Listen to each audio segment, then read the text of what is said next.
नमस्कार दोस्तों। यदि शिक्षा, विनम्रता और भारतीय संस्कृति को किसी एक व्यक्ति में पिरोया जाए इन तीन विशेषताओं को, तो वो व्यक्ति निकल कर आते हैं स्वामी विवेकानंद जी।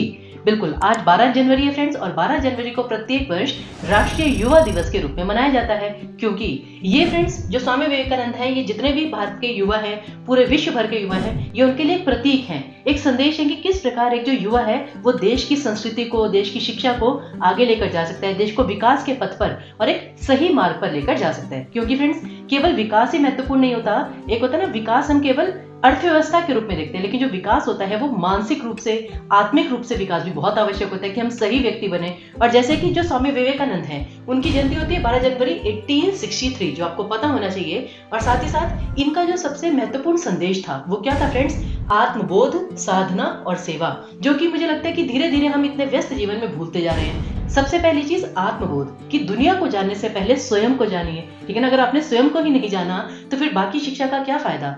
दूसरी चीज है साधना, और साधना का मतलब तपस्या नहीं होता। साधना का मतलब होता है कि किस प्रकार हम स्वयं पर नियंत्रण रख सकते हैं। हमें क्रोध आए या हम किसी नकारात्मक सिचुएशन में है, स्थिति में है, तो उसमें किस प्रकार स्वयं पर नियंत्रण करके हम सही स्थिति तक जा सकते हैं। और तीसरा आता है सेवा, और सेवा का मतलब केवल पैर दबाना नहीं। सेवा का मतलब है कि हमारे आसपास जितने भी व्यक्ति हैं उनके साथ हम सही व्यवहार करें, उनकी मदद कर सकें। तो ऐसे ही भाव अगर हमारे मन में आएंगे तो हम एक सही युवा बनकर देश को आगे लेकर जा सकते हैं।